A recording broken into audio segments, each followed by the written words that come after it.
So I was given a little tip from a healer, from a mentor who said, you have to get in the earth. You have to ground yourself, like be in the soil.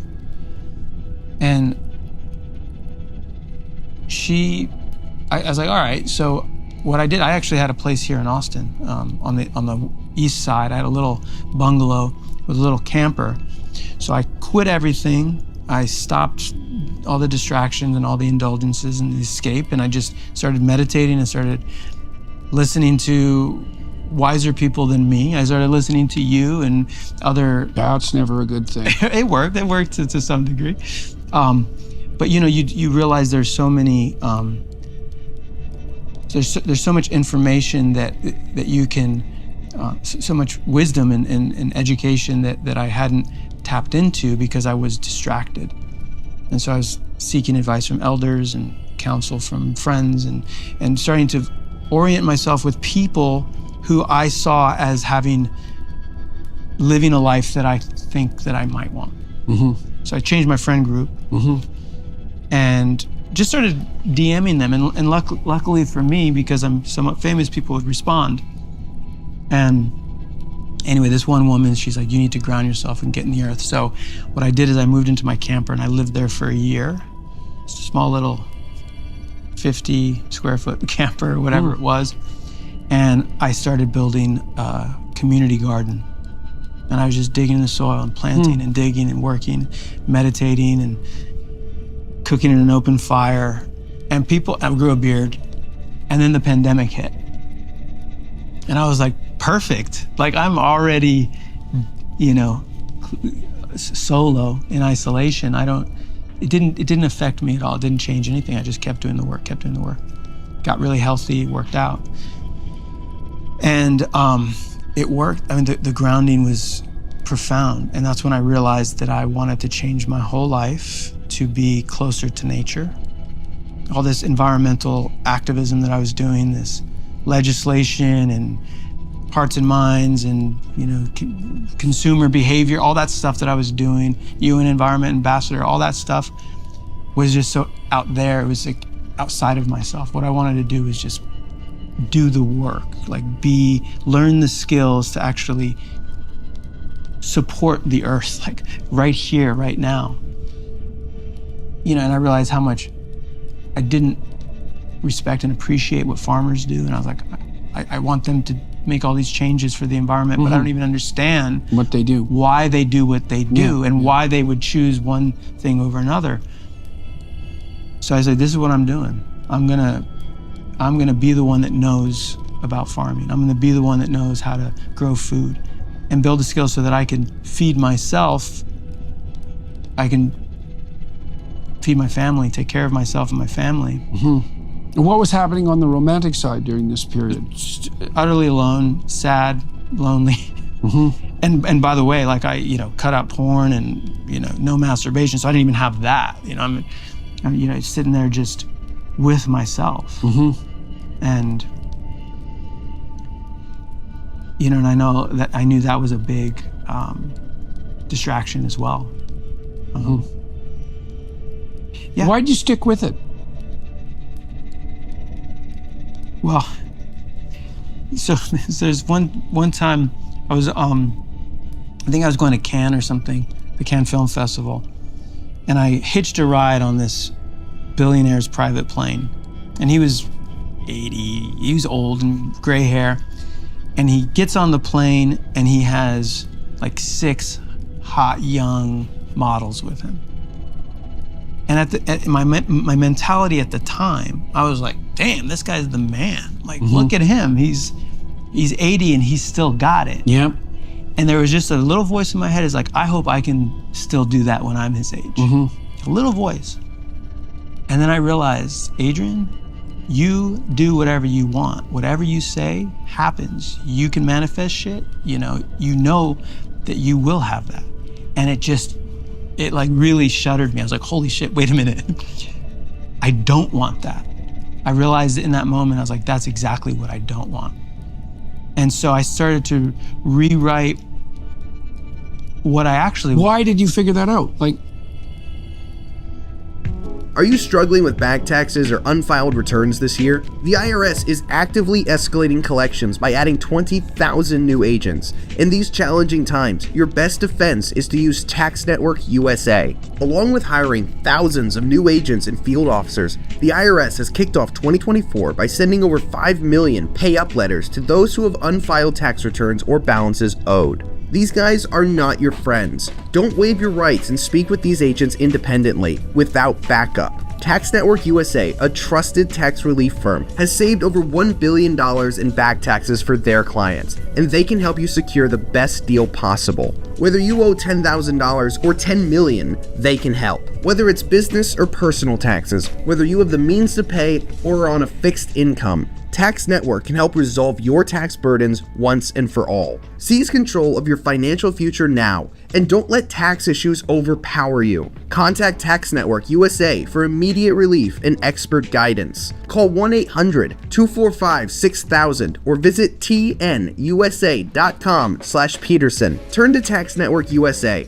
and find your path to financial peace of mind. That's tnusa.com/Peterson. I mean, you said, your first impression was, it's like Hugh Hefner and his blonde chicks going around Europe. I mean, what fun for everyone. I watched that show a couple of times, and I thought, Might have been on that episode. yeah, well, it seemed like a pretty dismal form of hell to me. So, Yeah. And, well, why? Well, none of it's real. I guess that's the fundamental issue, is none of it's real. And maybe that's part of that longing that you described for a long-term relationship and for kids. Yeah, I wrestled with these questions. I was like, what do I really want? Why do I want it? And, pushing up against my impulses, my instincts, the carnal part of me that wanted me to keep doing the same things. But as I started to, you know what it was also? I wanted to protect and take care of. I wanted to be a protector. I didn't want to be the one. Right, that's a really different role than user. Yeah. Yeah, and because this is coming off of the inspiration that my ex-girlfriend gave me, which was, take a look at yourself. You've hurt me, and I saw her tears. I saw the pain that I caused her. And when I got over the fact, I was like, you made your choices. Yeah. You chose to be with me. I told you who I was. Right. When I started to realize that I was not taking care of her and that I was actively hurting her, I didn't want to be that person. And then when I finally had an awakening, does she know that all of this happened to you in the aftermath of her note? She does. Are you still in touch? We are. Yeah. Is she married? She is. Does she have kids? She does. We both happen to have a kid with the same name. Oh. So, okay, so run me up into that. You obviously met someone. Well, her son is my son. So we ended up getting back together. Oh, you did? Yeah. Oh. How long did that take? It took a long time. It took a long time. So I had to, become a new thing, a new person, and totally change everything. And then I had to convince her that I had changed. How much age difference is there between you? 17 years. I see. Okay. Yeah. And she wasn't happy. I mean, she was like, yeah, right. Yeah, right. Yeah, well, that sort of change. That's a lot of change. Yeah. Yeah, and this was during the pandemic, and she was in Europe, and I had to pull a lot of strings to get to see her, and she was at arm's length for a long time. And I had to consistently show up as the new me while she's poking and prodding me, and making sure that... How long did you have to do that? It was a year and a half. Yeah, and... So she put you through your paces. Well, and also I'm not dating anyone. I'm not distracted. I will spare no expense, and I will take as long as it takes for us to heal without any expectation that we're gonna, be together. And keep in mind, like I've been celibate for, almost a year or 8 months. And then when we're with her, she's like, okay, well, if you're going to be dating anyone, I don't want to even talk to you. I was like, all right. So I basically had to double down until we, many months later, finally had some breakthroughs. And I wasn't expecting to be back with her, but we fell in love again, anew. We fell in love. Where were you? When we fell in love anew? Yeah. So this was in Portugal. Yeah, and that was just the beginning of a new romance. And she tested me, and I was struggling still, because it was new. I was like a toddler trying to walk for the first time,